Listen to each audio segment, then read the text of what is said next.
de 3 puntos porcentuales, mientras que obviamente pues en la telefónica Xóchitl salió muy arriba de Beatriz, pero la de vivienda fue la que más llamó la atención.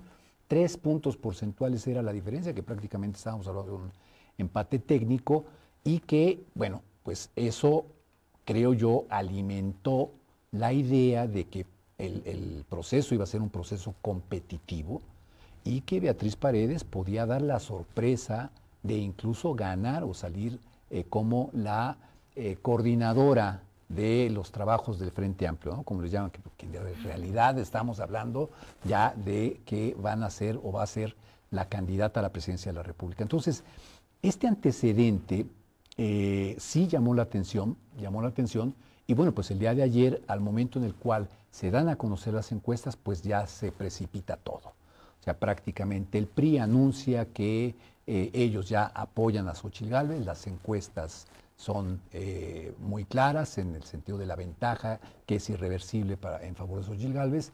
Y por otro lado, una grabación que hubo ahí de un cónclave que hubo con la misma Beatriz Paredes, después en la noche dieron a conocer cómo Beatriz Paredes se baja de la contienda. Entonces, eso fue lo que ocurrió ayer. Todavía hoy en la mañana había la expectativa de si iba a mandar algún mensaje Beatriz Paredes en apoyo a Xóchitl Gálvez. No se ha dado hasta el momento, pero sí ya un tuit en el cual Beatriz Paredes apoya finalmente a Xóchitl Gálvez y Xóchitl Gálvez ya se declara prácticamente la ganadora, junto con el anuncio de que el domingo no se va a llevar a cabo ya la consulta, ya está anulada. Jorge Alberto Calles, bienvenido de nuevo.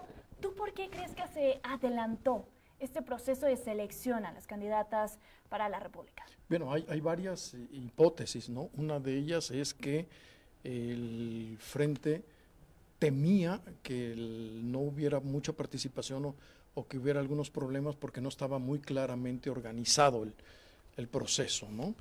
Y por tanto, para evitar críticas por el hecho de que no lo hubieran podido montar bien, decidieron hacer esto. Esta es una hipótesis.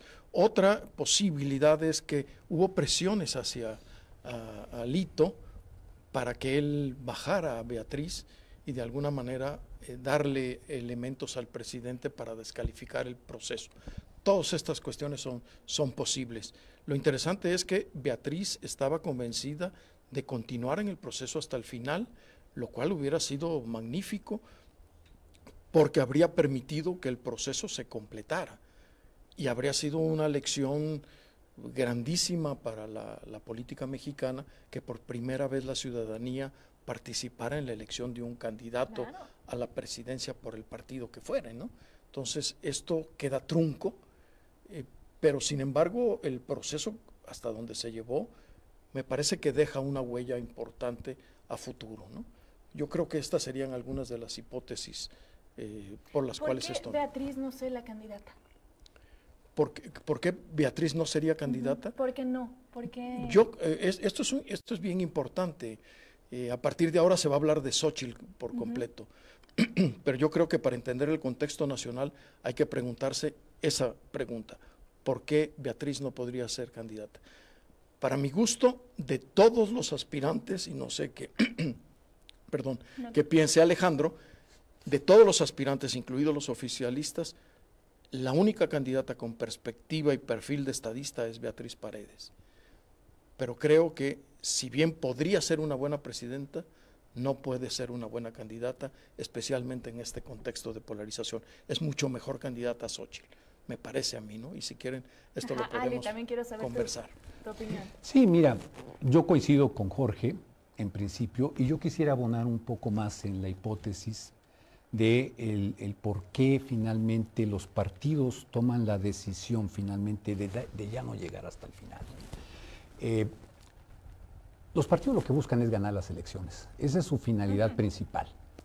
Y en la historia los partidos y los procesos de los partidos pues no siempre son democráticos. Esto también es una realidad, porque por eso tienen en sus estatutos, en sus reglamentos internos, tienen diferentes procesos o procedimientos de selección de candidatos, en donde puede ser de pronto la cúpula del partido la que elija, de pronto pueden ser los militantes de los partidos, o bien abrirlo, me traicionó el inconsciente, abrirlo a la sociedad para que la sociedad participe en una elección primaria, por ejemplo, ¿no? Entonces los partidos tienen esos procedimientos y los utilizan precisamente de acuerdo también al escenario electoral.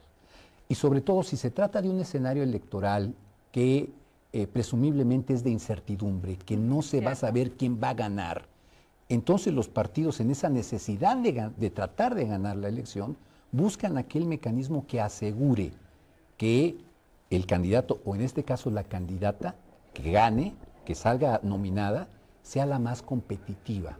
¿Y qué te hace saber que una persona es competitiva o no? Pues las encuestas te lo van diciendo. Son las encuestas las que le van diciendo a los partidos, esta persona es más competitiva que aquella, A es más competitivo que B. Entonces, para mí que esto fue la decisión que finalmente toman, y como bien lo decía Jorge, no había la certeza institucional de que lo que iba a ocurrir el domingo realmente pudiera llevarse a cabo sin contratiempos, porque no es lo mismo que el INE organice una elección, que lo organicen los partidos con los recursos que tenían, sin tener toda la logística que posee el INE, los recursos que tiene el INE, no los tenía el Frente Amplio por México, no los tenía. Entonces yo creo que esto fue lo que obligó finalmente a los partidos a darse cuenta, porque además corrían el riesgo de que les metieran gol, ¿no? Entonces, ¿saben qué? Ya con la encuesta, la damos a conocer el miércoles y se acabó la fiesta. Obviamente sí entiendo la frustración que existe en algunos de los simpatizantes del Frente Amplio, pero lo cierto es que los partidos están garantizando con esto que la candidata más competitiva, aunque no necesariamente la que tiene esta capacidad, estos dotes para gobernar, sea la elegida. La elegida, ¿no? Que es el caso de Beatriz Paredes, y por ello creo que quedó fuera. Y el tema de la encuesta mencionabas, Jorge, sí, era una buena dinámica, al final ya no sabemos, ¿no?, qué va a pasar, pero ¿fue oportuno, por los factores que dice Ale, el cancelarla? Pues, no sé, esa es una buena pregunta. Yo creo que no. Es decir, yo creo que muchos habríamos preferido que el proceso se completara. Habría sido extraordinario ver a la gente participando el domingo, votando por Beatriz o por Xóchitl, ¿no? Habría sido una estupenda lección. El problema es que no sé si iba a ser posible que esto se hiciera. No había indicios de que estuviera bien organizado. Total. No se sabía dónde iban a estar las casillas. Estamos en jueves y no había ninguna información. Y no lo puedes hacer de la noche a la mañana, ¿no? Claro. Entonces yo creo que esto también metió una cierta presión. Pero yo creo que a pesar de que el ciclo no se cerró, yo creo que todo esto que ocurrió con el Frente Amplio ha dejado una lección extraordinaria a futuro. Es decir, el hecho de que los partidos hayan podido coincidir en ponerse de acuerdo cuando hace apenas 4 meses daban la impresión de que estaban perdidos, esto deja una lección a futuro. No obstante que la unidad y el proceso ocurre gracias al carisma de Xóchitl y gracias al error garrafal que cometió el presidente de no abrirle la puerta de Palacio Nacional. Él mismo, ¿no?, motivó todo Yo esto. tengo claro que si la hubiera dejado entrar, le hubiera dado el espacio en la mañanera, Xóchitl hoy estaría desaparecida y los bonos del presidente estarían por los cielos, ¿no? En todo caso, Xóchitl podría aspirar a ser candidata para la gubernatura de la Ciudad de México y no sé si la podría alcanzar. Pero el presidente cometió el garrafal error de cerrarle la puerta y la catapultó. Entonces, yo creo que es un error no completar el ciclo, no obstante quedan lecciones y muy positivas. Y justo de estas lecciones quiero platicar y conocer su análisis. Estamos viviendo un momento, o sea, tener pre aspirantes a la candidatura, oigan, eso no se había visto, ¿no? Ver cientos de espectaculares, hablando de Puebla, porque sé que a nivel nacional hay chorrocientos más, de los aspirantes a la candidatura, algo que tampoco se había visto. O sea, estamos enfrentándonos a algo inédito, que si bien, como mencionas, deja lecciones. Así es, y mira, yo creo que ahí quien ha jugado un papel fundamental en todo esto ha sido el propio presidente. O sea, Okay. El propio presidente es el que forzó a que se llevaran a cabo todos estos procedimientos o procesos de selección de candidatas, en este caso, antes, mucho antes de que iniciara el periodo propiamente electoral, porque el proceso electoral inicia hasta septiembre, Claro, las falta semanas de septiembre, muchísimo. y luego hasta noviembre comienzan las precampañas. Así está el calendario electoral y sin embargo el presidente pues adelanta todo eso y lo adelanta no a partir de este año. O sea, comenzamos a ver ya ciertos signos, ciertos símbolos, aquel en el cual el presidente, hay una foto en la que le levanta la mano, el brazo a Claudia Sheinbaum, ¿no? Estamos hablando de finales del 2021, y que a partir de ese momento comenzó a generarse esa idea de que hashtag es Claudia, el hashtag es Y Claudia, estas bardas y que pintadas el con su presidente silueta. ya había dado propiamente la indicación de apoyarla, y se vino la cargada de gobernadores y espectaculares por aquí, espectaculares por allá, en fin, todo lo que desató esa foto, esa fotografía, todo lo que desató posteriormente, pues hizo que poco a poco la idea de que Claudia Sheinbaum era la elegida se fue posicionando, creo yo, en la mente de los simpatizantes de Morena y de los simpatizantes del presidente. De tal manera que cuando el presidente dice, pues vamos a poner ya reglas y demás muy adelantadas, lo que vimos últimamente, que va a culminar ahora con el levantamiento de la encuesta en donde van a decir que es Claudia Sheinbaum, ¿no? Pues en realidad ya prácticamente todo estaba hecho. Es decir, el presidente generó en un principio la percepción hacia abajo de que la elegida es Claudia Sheinbaum, y que en realidad ya todo lo que hicieron después los anteprecandidatos, llamémosle así, todo lo que hicieron, incluyendo Marcelo Ebrard, pues ya todo lo que hicieran prácticamente ya no tenía ningún sentido, y lo vemos en las encuestas. Todo lo que hizo Claudia Sheinbaum antes de estos últimos meses, todo lo que hizo para posicionarse, esa foto con el presidente, pues le permitieron finalmente que al momento de hacer las encuestas, pues sí, hashtag es Claudia para ellos. Vamos a una muy breve pausa, ¿les parece? Recuerden que también estamos en vivo por Facebook, Mega Noticias Puebla, si nos encuentra. Vamos a una breve pausa y volvemos con más.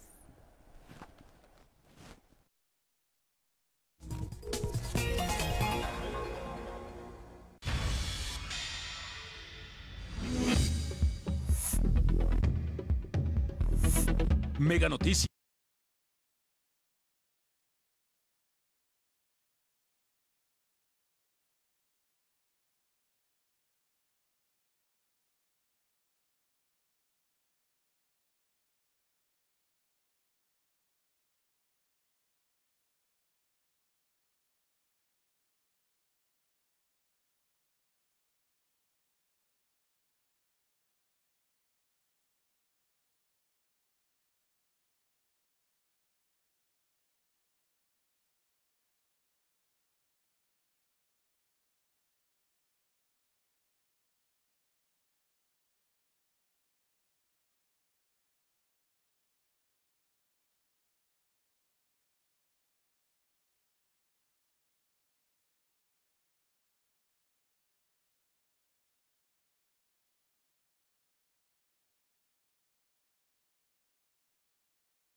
Mega Noticias Puebla.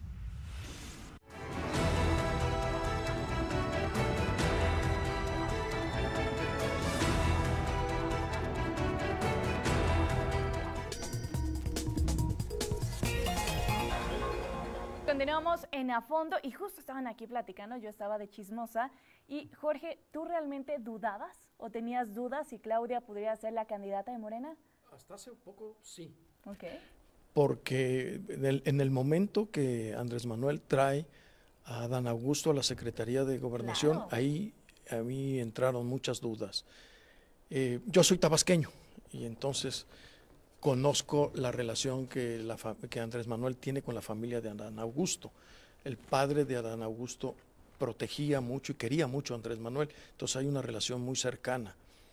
Y Adán Augusto llega como un funcionario débil a la Secretaría de Gobernación, pero digamos esa debilidad lo hace fuerte, porque yo creo que López Obrador quiere dejar a alguien a quien él pueda controlar desde su rancho. Y el que cumplía en ese momento con el perfil perfecto, me parecía a mí era Adán Augusto.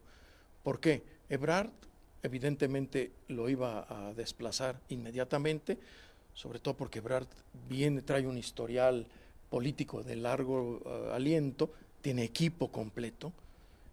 Claudia en algún momento le va a tener que decir, señor presidente, quédese donde está, pero Adán Augusto no, porque además llegaba sin equipo. Y entonces era la persona ideal para colocarlo como candidato, como presidente, y ponerle alrededor gente leal a Andrés Manuel, ¿no? Entonces yo en ese momento creía. Pero actualmente, como está en el contexto, creo que apostar por Adán Augusto puede ser muy problemático, porque es el que menos garantiza el triunfo, aún con toda la estructura, ¿no? Es decir, Claudia con toda la estructura podrá ganar. No tengo ya tantas dudas, tengo más dudas ahora, pero sigo creyendo que puede ganar, ¿no? Veo muy difícil que Xóchitl pueda ganar con toda la estructura, pero Adán Augusto exigiría muchísimo más, un esfuerzo mayúsculo para hacerlo ganar, ¿no? Entonces, esa era mi duda, pero bueno, yo creo que como están las cosas, sí va a ser Claudia. ¿Y estamos listos para tener una presidenta? Yo creo que sí. Yo creo que sí, si ya hemos tenido gobernadoras, tenemos gobernadores, yo creo que sí, estamos listos. De hecho, no es la primera vez que van a competir mujeres por la presidencia de la República, ya hemos tenido algunos casos. Entonces, eran muy pocos, entonces ¿no? en nuestra cultura política realmente, por lo menos hasta el año 2000, creo yo, teníamos todavía problemas para que se pensara que alguna mujer pudiera ser presidenta de la República. Pero a tantos años de lo que hemos venido construyendo en materia de derechos humanos, en materia de no discriminación, de igualdad, etcétera, ahí yo creo que estamos viendo ya algunos de los efectos. Y en este momento que se están perfilando dos mujeres a la presidencia de la República, pues a mí me parece que, por un lado, es histórico, hay que aplaudirlo, y por otra parte, me parece que tenemos que salir a votar y elegir a la candidata que nos parezca sea la mejor que pueda dirigir los destinos de este país. Pero yo no tengo ya dudas con respecto a si puede darse un abstencionismo porque son dos mujeres que van a competir. Yo creo que no, al contrario, me parece que las circunstancias que estamos viviendo se antoja un escenario electoral altamente competitivo y de mucha participación ciudadana, ¿sí? Entonces, en ese sentido, creo que, digamos que la parte más álgida que las mujeres tuvieron que pasar para poder llegar al estadio que hoy tenemos, a los estados que hoy tenemos, en donde ya incluso el Congreso es mitad y mitad, el Congreso Federal. Entonces, todo eso que tuvieron que pasar las mujeres durante todos esos años, me parece que ya esa parte difícil ya se brincó, y culturalmente hablando creo que ya estamos en el momento en el cual debemos ya pensar más bien en quién es más competitivo, independientemente si se trata de un hombre o de una mujer. Creo que ya estamos en esas circunstancias. No deja de haber algunos enclaves por ahí que todavía exhiben su machismo, que bueno, Xochitl Gálvez ha hecho varias críticas, por ejemplo, al Exactamente. presidente en ese sentido, pero vaya, eso es, digamos, resistencias todavía a algo que pues ya me parece que es una Que ya nos toca. tendencia, es una tendencia ya. Jorge, ¿ibas a unar algo? Sí, no, yo estoy totalmente de acuerdo. Es decir, sería bueno que llegara una mujer a la presidencia, y yo creo que cualquiera de las dos habría de promover alguna políticas públicas a favor de las mujeres, que son muy necesarias. Yo creo que sí. Hasta ahora no he visto mayores manifestaciones de misoginia hacia ninguna de las dos. Las hay muy esporádicamente. Bueno, el presidente a ratos, pero bueno, el presidente no se tienta el corazón hacia Por nada. nadie, entonces bueno, ¿no?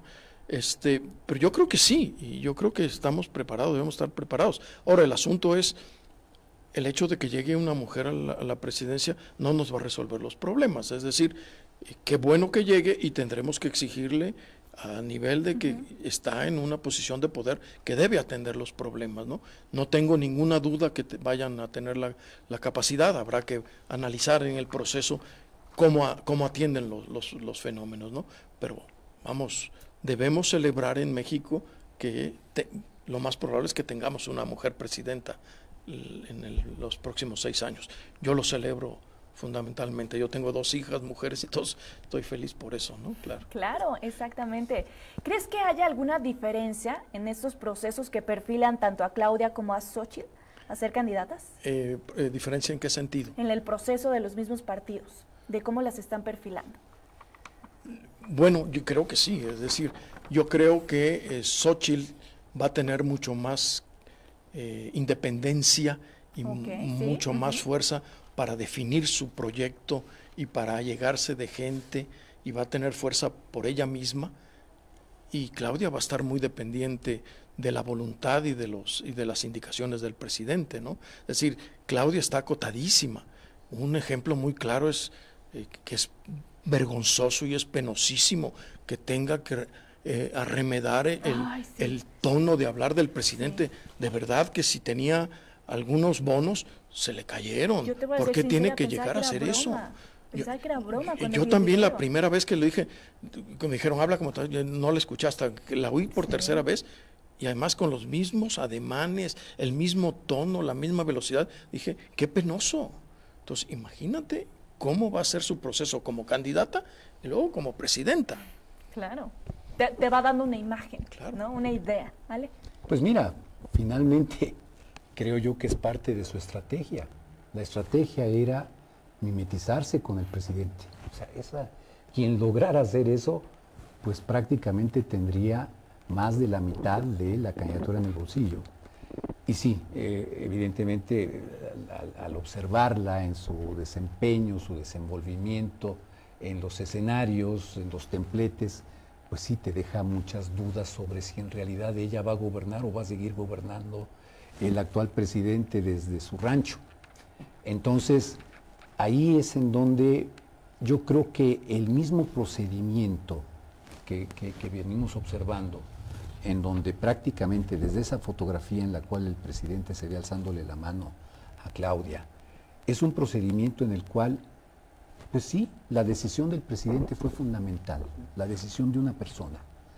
Muy diferente al proceso que en efecto hace un momento estábamos comentando, porque con todos sus errores y con todo y que no se concluyó exitosamente, no se cumplieron, sobre todo la última regla que hablaba de la consulta. Era democrático. Era un proceso que intentó ser democrático. Okay. Y que nosotros podemos ver cómo la sociedad civil jugó un papel importantísimo. Porque en efecto los partidos políticos de oposición estaban en la lona. Uno veía las encuestas y todavía uno ve las encuestas y como partidos, es decir, nosotros los vendimos de manera individual. Morena le sigue sacando 2-1 al más cercano, que es el PAN. 20 puntos porcentuales, 2-1, 50-25, una cosa así. Entonces, así estaban los partidos. Los precandidatos que se estaban mencionando, pues no tenían ese apoyo que de manera espontánea logró obtener Xochitl Gálvez al momento de postularse. Esa imagen de Palacio Nacional tocando la puerta, Sí, claro. pues era la mejor imagen que podía presentar una candidata que aspira a la presidencia de la República de oposición. Entonces, realmente ahí se generó toda esa percepción y de pronto, ¿verdad?, encontramos cómo los partidos políticos se unen en torno a esta candidatura. Saben que es su oportunidad para levantarse del piso en el que estaban y que en este momento, junto con la sociedad civil que los presionó para que hicieran un solo frente, porque decían, si van solos, pues van a ser pinole. ¿Y sí? Entonces de ahí surgieron estos movimientos ciudadanos de Sí por México, en fin, y que termina en este movimiento nosotros con una arroba, ¿no? Nosotres, ¿no? Que contempla ahí diferentes organizaciones de sociedad civil que estuvieron duro y dale presionando para que los partidos políticos hicieran un solo frente y que postularan a una sola persona. No tenían el candidato hasta que llegó Xóchitl Gálvez. Y entonces ahora pues, la fórmula se les logró, ¿no? Como cuando estás en el caldero y de pronto, ¿no?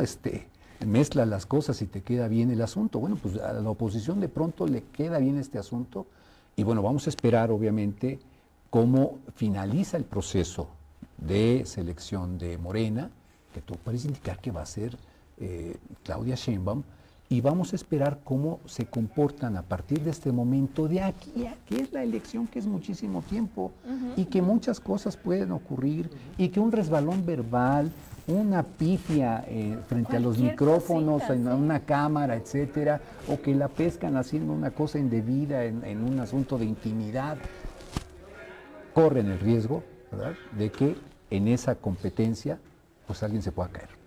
Como Adán, ahorita que mencionabas, yo creo que cuando me fijé más en lo que estaba haciendo de ir recorriendo estados, fue esta vez que quitó, que le dio un codazo, fue cuando dije, sí, cierto, que él también está, ¿no? Y justo lo que mencionas, ¿no? Estos momentos que pues a nadie les conviene, incluso a ellos como candidatos, y que salen. Hablando del proceso, tanto de Morena como de la oposición, Marcelo Ebrard decía ayer, hoy en la mañana, que estaba preocupado, ¿no?, por el tema de las encuestas, de cómo se estaba llevando internamente. ¿Tú qué opinas?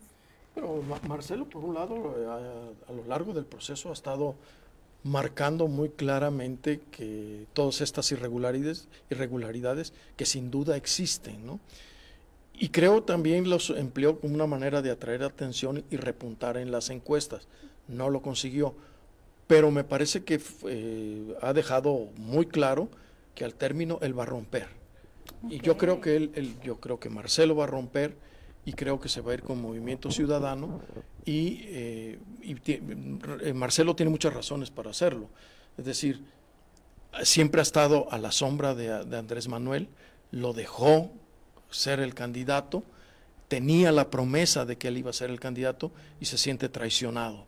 Eso por un lado. Sabe que esta puede ser su última oportunidad y creo que su estrategia es irse con Movimiento Ciudadano, que Movimiento Ciudadano también le está apostando al 30. A Dante tiene sus razones, Dante le está apostando al 30, porque el próximo sexenio, gane quien gane, la cosa va a estar muy mal, y él va a decir, yo se los dije, aquí estoy. Y Movimiento Ciudadano va a tomar mucha fuerza para el 30, y Marcelo podría ser la opción. Entonces yo creo que él va a cortar, quizá vaya con Movimiento Ciudadano y posteriormente se dedique a trabajar algo para mantenerse vigente. Yo creo que Marcelo le va a apostar a la candidatura para el 30 con Movimiento Ciudadano y a lo mejor con altas probabilidades de ganar, ¿no? Eso por ahí. Y en cuanto al proceso, me parece que, aun cuando no se culminó, fue en buena medida democrático por una razón.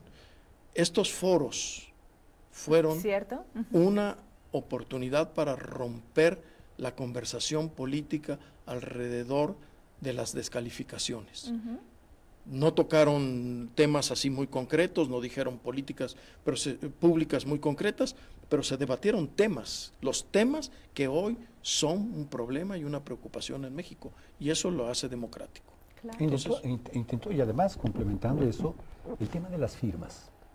Yo creo que es la primera vez que observamos en un proceso en el cual la gente que simpatizaba con X, Y, Z candidato, a través de una aplicación podía elegir o darle sus firmas de apoyo a alguna precandidata o precandidato. Esto me parece que también es innovador, no lo habíamos visto anteriormente. Hay quien dice, bueno, pues es que sacaron apenas 2 millones de firmas y el presidente cuando hizo su consulta sacó 15 millones. Me parece que a veces tenemos que estar en la práctica para saber exactamente cómo se hacen las cosas. El sacar una firma de una credencial te implica un tiempo, ¿no? Cosa que no te lo lleva cuando vas y depositas un voto, no. El ir con las personas o a solicitar un voto, esto yo ya lo tuve como experiencia a través de Sumamos en 2018, en donde íbamos a pedir la firma de apoyo para que pudiéramos participar como candidatos independientes y te encontrabas de entrada con las resistencias, gente que te hacía groserías, se daba la vuelta, ¿no? En fin, no es nada fácil el sacar una firma y que alguien te saque la credencial y que en ese momento, ¿verdad?, que va en la calle y que a lo mejor lleva prisa, se ponga a darte una firma. No es sencillo. Entonces el haber sacado las 2 millones de firmas o los 3, no recuerdo ya exactamente cuál fue la cifra, porque además hubo por ahí firmas hechizas, ¿no? Entonces, pero lo cierto es que fue un buen número de personas las que participaron y que esas personas iban a conformar precisamente el padrón que iba a participar en la elección final, cosa que ya no se dio. Pero todo esto, creo yo, fue un intento democrático por elegir a un candidato o una candidata, que es un tema que sigue siendo discusión al interior de los partidos y los partidos deben de ser o no democráticos. Y en este sentido creo que la alianza de partidos junto con la presión de la sociedad civil y la participación también de personajes que le dieron vida a este proceso, pienso en Enrique de la Madrid, por ejemplo, que también le dio vida al evento, Santiago Krill, ¿no? Estamos hablando de personajes que le dieron vida al proceso, que fueron quedando en el camino, pero que finalmente hacen que el proceso fuera prácticamente, o estuviera prácticamente legitimado democráticamente, que no llegaron al final y que es la protesta que en este momento muchos de los simpatizantes del Frente Amplio tienen, pero yo creo que tendrían que reflexionar que al final de cuentas ganaron todos ellos ganaron en este proceso, cosa que habría que ver a los simpatizantes de Ebrard, a los simpatizantes de todos los que participaron, las llamadas corcholatas, si en realidad van a quedar muy contentos cuando Marcelo Ebrard, Claudia Sheinbaum sea nominada a la candidata. Fíjate que respecto a esto de las protestas sobre la no culminación del proceso, yo tengo mis dudas. Creo que la protesta ocurre mucho en el círculo rojo. Ahí es donde la he escuchado. Pero, por ejemplo, yo he recibido chats de amigos celebrando que va a ser Xochitl, ¿no? Sí. Entonces, habría que ver, es un poco una preocupación de gente que estamos preocupados por el proceso democrático como tal. Pero no olvidemos que estamos en un ambiente muy polarizado y aquí priva la psicología del poder. Es tú contra mí y te quiero sacar, punto. Y como Xochitl la vemos fuerte, qué bueno que Xochitl, y ya lo demás no importa, ¿no? Entonces habrá que ver, seguramente va a haber sondeos, encuestas sobre la salida de Beatriz, etcétera, pero yo creo que esta es una preocupación muy del círculo rojo, que tiene valor, no lo estoy descalificando, pero no creo que haya permeado a todo el mundo, ¿no? Vamos a hacer una muy breve pausa, ya vamos por el último bloque. Recuerden, pueden mandarnos mensajes, estamos transmitiendo en vivo por Facebook, Mega Noticias Puebla, ya volvemos.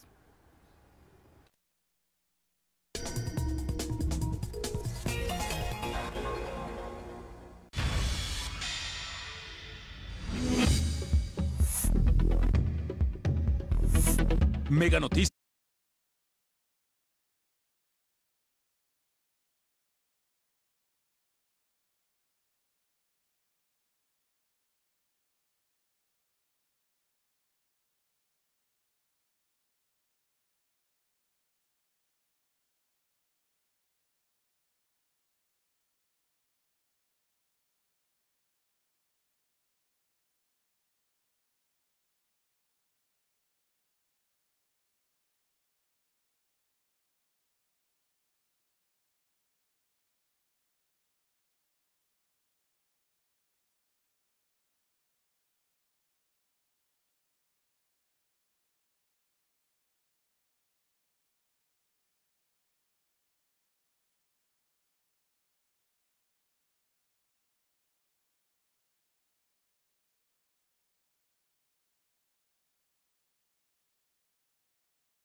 Mega Noticias Puebla.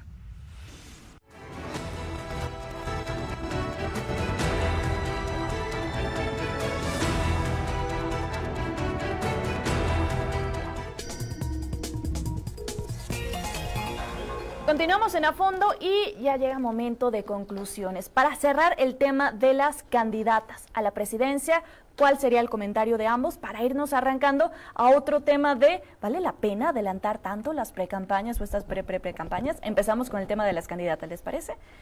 Tu opinión, Ale. Mira, en conclusión yo creo que estamos viviendo un momento inédito en el país. Total. En cuanto, primero, a que por primera vez vamos a tener a dos candidatas con posibilidades de ganar, de triunfar en la elección presidencial. No va a haber de otra, solo hay mujeres, no hay hombres. Eso ya es un asunto que tenemos que considerarlo como histórico. En segundo lugar, me parece que estos procesos de selección de candidato que estamos viviendo sí va a implicar tarde o temprano que hagamos una reforma electoral. Que haya cambios. Una reforma electoral, por un lado, y por otra parte, que pues exijamos cada vez más que quienes gobiernan respeten las reglas que se dan. Porque lo que vimos de estos procesos es que al adelantarse tanto, pues simple y sencillamente hicimos a un lado, se hicieron a un lado las reglas constitucionales, y que pues esto afecta tarde o temprano el momento en el cual estas personas llegan a ser gobierno y le piden a la sociedad que respete el Estado de Derecho, que respeten, pues como si tú no lo respetaste en su momento. Entonces esto nos lleva a la conclusión de que, por un lado, exigirle a las autoridades que respeten las reglas o las normas que nos hemos dado, y que, por otra parte, vale la pena, y ahí te la dejo, Jorge, el tema de las primarias, regular las elecciones primarias. Sí, bueno, respecto a las candidatas, es decir, yo celebro también que todavía no sabemos oficialmente si va a ser Claudia, todo parece que sí. Si llegara a serlo, yo diría ya tendríamos un 90% o más de probabilidades de que México va a ser presidido por una mujer, lo cual es bueno en buena medida. Aunque no estoy seguro que vayan a ser las únicas dos candidatas. Yo platicaba el otro día con Leonardo Valdés y él pronostica que va a haber de 3 a 5 candidatos. Plantea que el Partido Verde, el Partido del Trabajo, se podrían ir con su propio candidato, y Movimiento Ciudadano, por supuesto, ya anunció que va. Y ahí va a haber hombres, ¿no? Él decía que darles la posibilidad a Fernández Loroña y a Velasco a placearse, les da votos. Entonces probablemente vayan por ahí, ¿no? Bueno, pero yo creo que sí van a ser dos candidatas muy fuertes y de ahí va a salir alguna de ellas.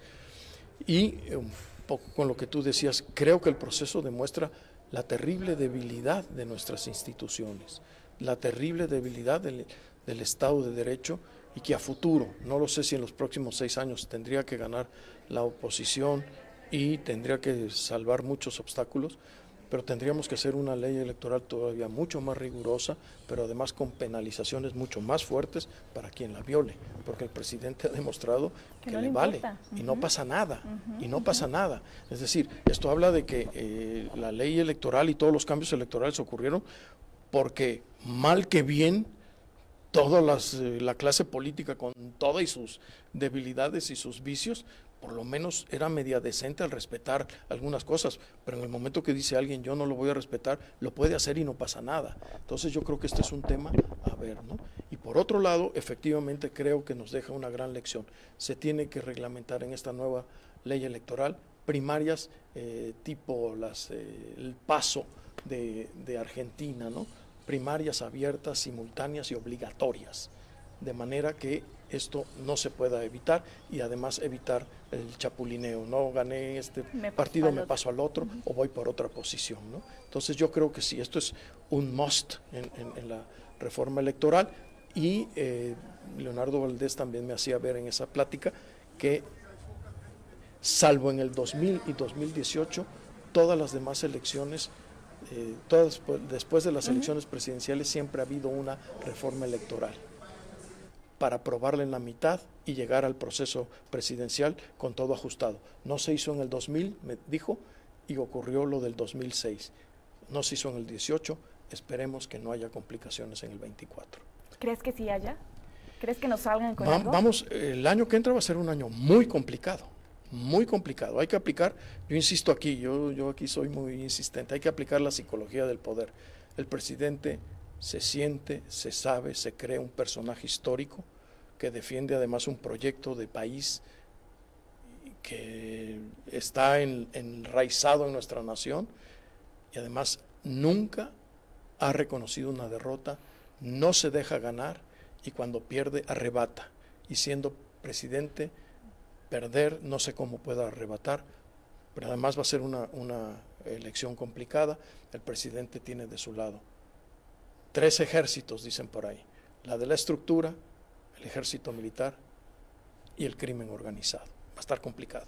¿Vale? Sí, va a estar complicado y creo que de entrada el presidente también tiene respaldo popular, que esto no hay que hacerlo a un lado, es un elemento importantísimo que le da al propio presidente la fuerza para hacer lo que hace, incluyendo la violación de la ley, en este caso de leyes electorales.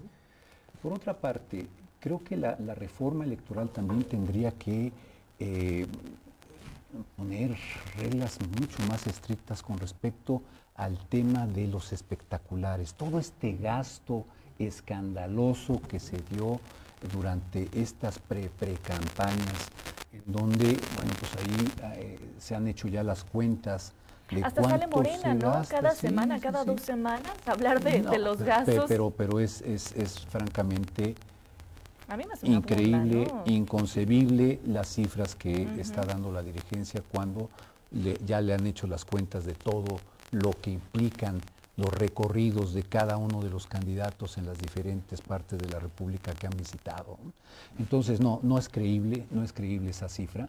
Y lo que sí está a la vista de todos es cómo estos espectaculares en donde se disfraza la propaganda política de promoción de revistas, etcétera, cómo es un elemento que tendría que regularse y que tendría que sancionarse inmediatamente, porque nos damos cuenta cuando se trata de Ajá, como que encontraron la forma, ¿no? Exacto, de evadir la ley, es una forma de evadir la ley. Bueno, pues hay que ponerle sus tajos ahí para que no pasen.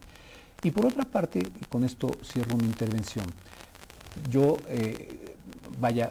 respeto el escenario que plantea Leonardo Valdés, a quien si nos está viendo le mando un cordial saludo. Y lo invitamos también. Un cordial saludo, claro que lo vamos a invitar.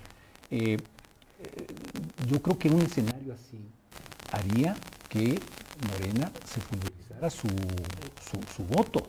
Y esto en realidad está hablando ya de un escenario en el cual la oposición tendría todavía mayores posibilidades de ganar. Pero hasta el momento creo que el presidente ha logrado tener bajo control. Lo vimos en el caso del Estado de México, no así en Coahuila, pero en el Estado de México, por ejemplo, cerraron filas en torno a su candidata, los 3 partidos de la coalición, pero en Coahuila eso no se les dio, y cuando lo quisieron hacer o cuando los llamó a cuentas, pues simplemente ya no pudo hacer nada. Pero creo que es un escenario en el cual me parece que con probabilidades bajas, pero creo que un escenario así haría que Morena perdiera la presidencia de la República. Bueno, pero por lo menos Movimiento Ciudadano va. Movimiento Ciudadano. Y vamos a ver quién es su candidato. A ver qué hace Jalisco también, porque Jalisco ya dijo que ellos no, nosotros no vamos por ahí, vamos a apoyar al frente. Interesante. Muy, el panorama, ¿no? Que ponemos, ya estamos a escasos 10 minutos, que se termine a fondo.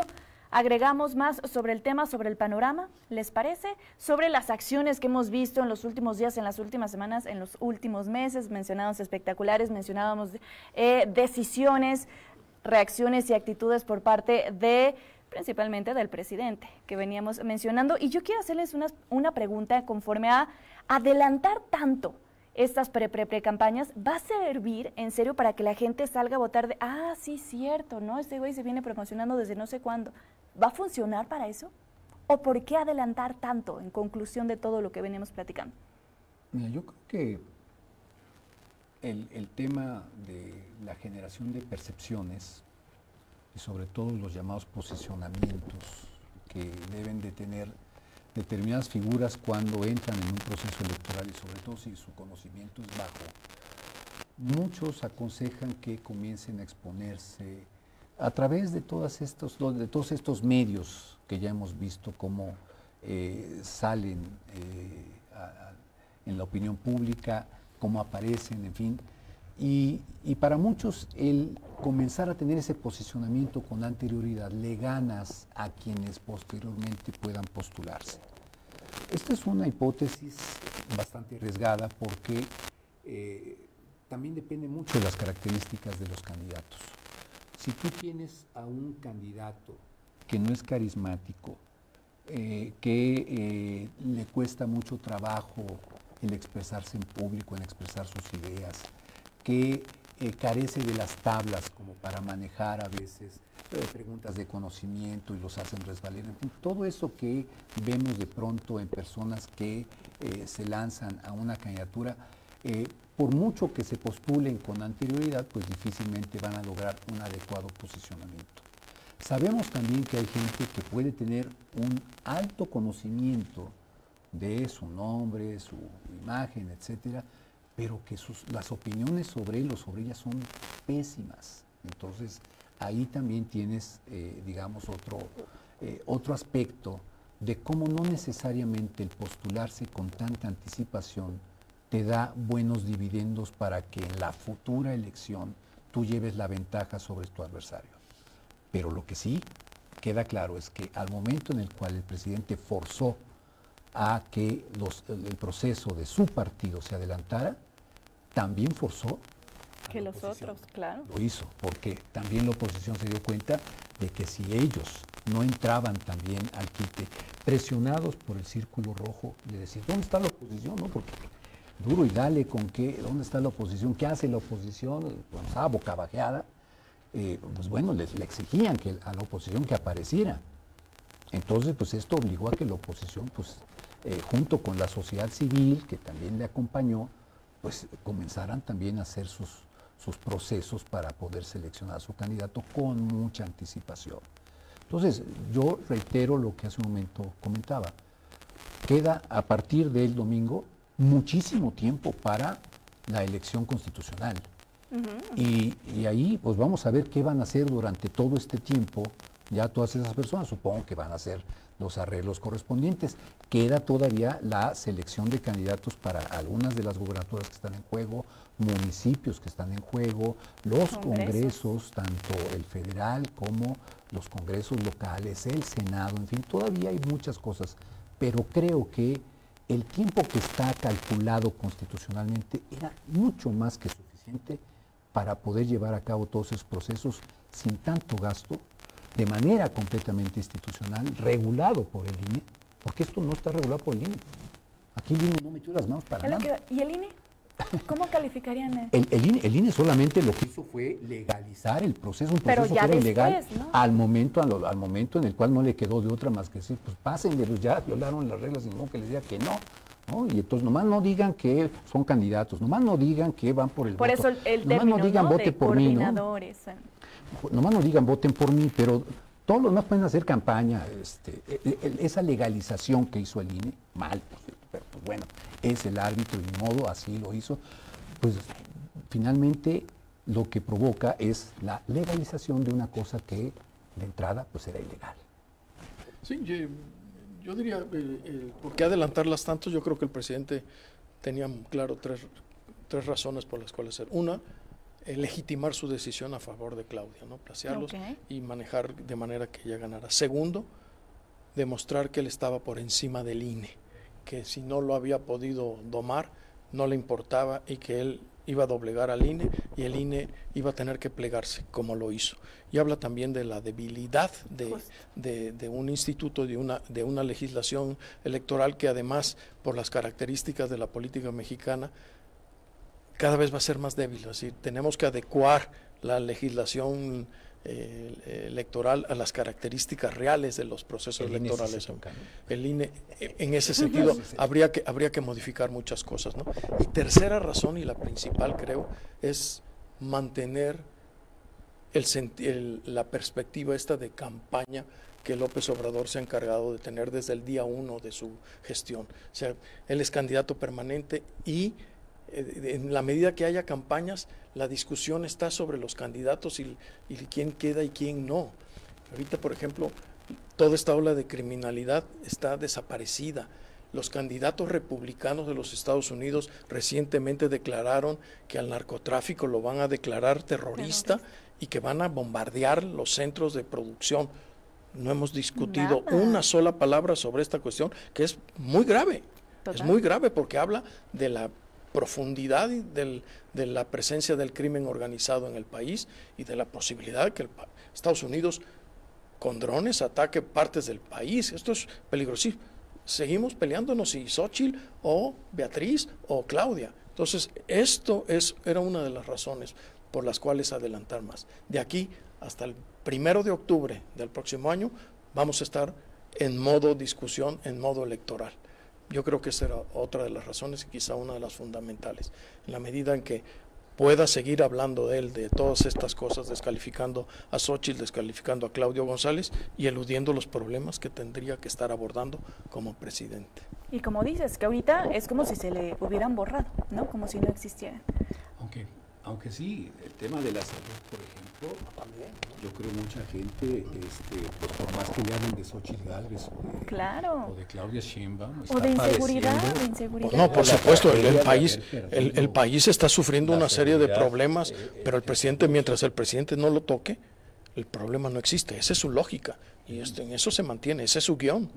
Él gobierna con narrativas y la narrativa es no pasa nada. Yo tengo otros datos y estamos bien. Y justo el viernes, ¿no? Vamos a estar viendo sus otros datos que nos esté compartiendo con su informe. Justo hoy tocaba el tema tenemos un programa nacional, Dimensión 360, de esa estrategia de seguridad y paz 2018-2024, que comprende corrupción, desempleo, salud, educación. Y que al final de cuentas terminó siendo lo que dices, ¿no? Terminó todo en un discurso, terminó todo en un papel, porque pues no se ven resultados. Hacíamos un recuento de Puebla, nos vamos a ver nada más Puebla, no a nivel nacional, del tema de violencia, de tema de inseguridad. Iniciamos la semana con lo ocurrido en Xostla. Continuamos con los asaltos en carreteras en la Puebla Orizaba, ¿no? En donde se ponen a la mitad con armas con láser y apuntan al chofer, que es algo cotidiano, porque ocurren de 7 a 8 asaltos a la semana. Entonces, y podemos seguirnos, ¿no? Porque hay muchísimos casos, pero cada vez más cercanos y no vemos que existe una estrategia que realmente resuelva estos problemas. Ale, Jorge, bienvenido. Gracias. Cuando gustes, aquí en A Fondo nos escuchamos una plática, porque normalmente pues se nos acaba el tiempo. Gali colabora con nosotros los martes hablando de tema corrupción y se nos acaba. Entonces, aquí en A Fondo aprovechamos muchísimo hablar de estos temas y te agradezco muchísimo que hayas estado con nosotros. A ti, muchísimas gracias. Gracias, Lidia. Gracias. Y nosotros nos vemos a las 8 de la noche en Mega Noticias y pues que tengan linda tarde.